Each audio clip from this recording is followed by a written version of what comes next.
گەورە و میهرەبان جەنابی سەرۆک برا و هاوڕێی تەمەن و دۆستی نزیک و هاوسەنگەرێکی خۆشەویستم لەدەستدا. کوردستان سەرکردە و کەڵەپیا و شۆڕژگێڕێکی مەزنی لەدەستدا. ئەمە بەشێک بوو لە پەیامی هاوخەمی سەرۆک بارزانی بۆ کۆچی دوایی دکتۆر ڕۆژ نووری شاوەیز. جێگەی پەنجەی کۆگڕۆژ لە هەموو قونەغا سەختەکانی خەباتی گەلەکەماندا دیارە. ڕۆڵەیەکی ئازا و بە وەفا بوو گەلی خۆی بوو پارتەکەی و درێژە پێدەری ڕێگەی باوکی و دایکی بوو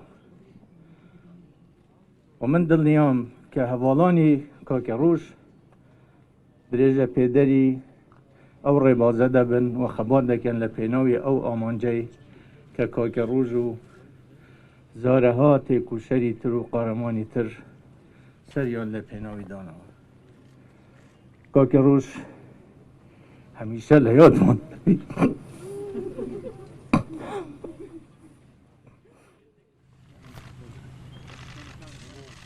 هەرسێ ئەزمموی سیاسی، سەربازی و ئیداری تایبەتمەندی بە کەسایەتی دکتۆر ڕۆژ بەخشی بوو.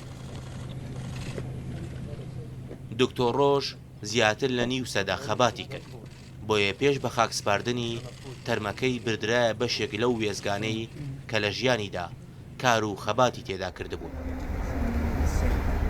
لە پەرلەمانی کوردستان تاجە گوڵینەی لایەنەکان لەسەر تەرمەکەی دانرا. دوای مەکتەبی سیاسی پارتی دیموکراتی کوردستان تەرمەکەی گەیەندرا دووە ئارامگەی لە گۆڕستانی پیرمام. لەوێ کە سوکار هاوخەبات و هاونیشتیمانیانی بۆ دوجار ماڵ ئاوایان لێ کرد.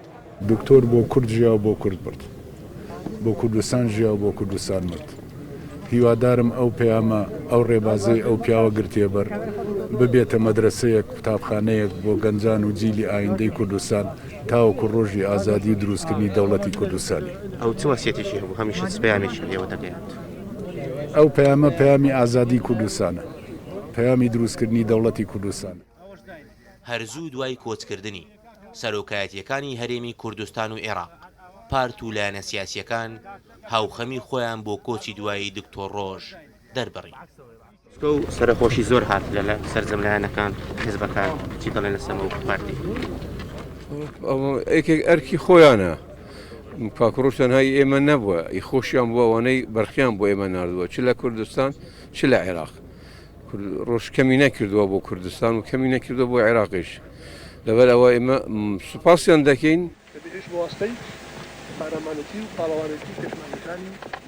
دکتۆر ڕۆژ لە ساڵی 1947 لە سلێمانی لێدایک بووە.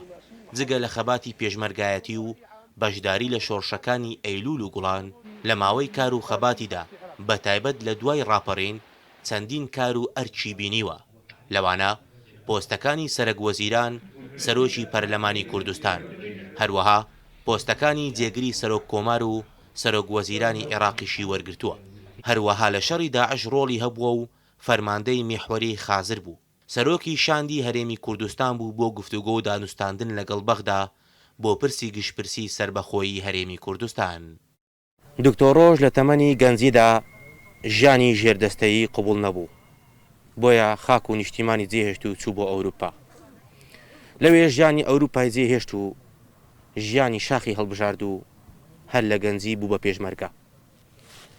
یەکێک لەو بابەت و ڕووداوانەی کە دکتۆر ڕۆژ ڕۆڵی سەرەکی تێدا هەبوو ئەنجامدانی گشتپرسی بوو بۆ سربەخۆیی کوردستان. ئەو سربەخۆیی نەبینی، بەڵام ئەو ڕێباز و خەباتەی کە زیاتر لە 50 ساڵ ژیانی بۆ تەرخان کرد بەردەوامە. ڕەنجە جەمال، ڕوودا و پیرمام.